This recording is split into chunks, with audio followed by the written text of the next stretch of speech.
B P ഉള്ളപ്പോൾ നമ്മൾ B പിക്ക് മരുന്ന് മാത്രമാണ് മെയിനായിട്ടും ഫോക്കസ് ചെയ്യുന്നത്. കാരണം എത്ര ബി പി കൺട്രോൾ ആവുന്നില്ലേ, എന്നാൽ പിന്നെ വേറൊരു ഡോസും കൂടെ എടുക്കാം, അല്ലെങ്കിൽ ഈ മരുന്നിൻ്റെ കൂടെ ഈ മരുന്നും കൂടെ ചേർന്നെടുക്കാം, രാവിലെ എടുക്കുന്നതിനോട് വൈകുന്നേരം കൂടെ എടുക്കാം എന്ന രീതിയിലാണ്. എന്നിട്ടും ബി പി കൺട്രോൾ വരാത്ത ഒത്തിരിയേറെ ആളുകളുണ്ട്.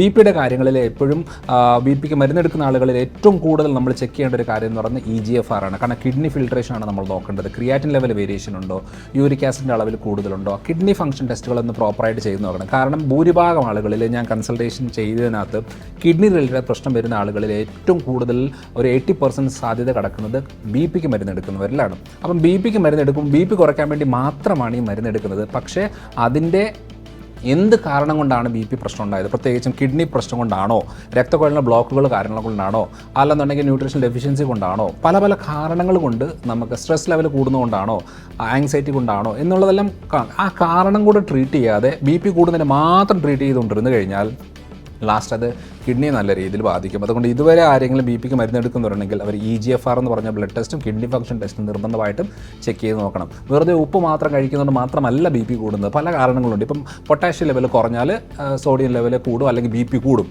അപ്പോൾ പൊട്ടാഷ്യം ഇതിനകത്താണ്, പൊട്ടാഷ്യം നല്ല അളവിൽ ബോഡിയിലേക്ക് വരേണ്ടതാണ്. പൊട്ടാഷ്യം ഇതിനകത്തുള്ളത് നമ്മളെ ഏത്തപ്പഴം അല്ലെങ്കിൽ പഴങ്ങൾ നല്ല പൊട്ടാഷ്യം ഉള്ളതാണ്. അതേപോലെ തന്നെ ചീര, മീൻ, മത്തിയൊക്കെ ഉള്ളത്, അതേപോലെ തന്നെ ചിക്കൻ, അതേപോലെ നമ്മുടെ കരിക്കും വെള്ളം, ഇതൊക്കെ നല്ല രീതിയിലുള്ള പൊട്ടാഷ്യം കണ്ടൻ്റ് ഉള്ള ഫുഡുകളാണ്. ഇത് നമ്മുടെ ഡെയിലി യൂസേജിൽ ഏതെങ്കിലുമൊക്കെ ആയിട്ട് ഉൾപ്പെടുത്തേണ്ടതാണ്. ഇത് നമ്മുടെ ബി പിയെ കുറയ്ക്കാനായിട്ട് ഹെൽപ്പ് ചെയ്യും.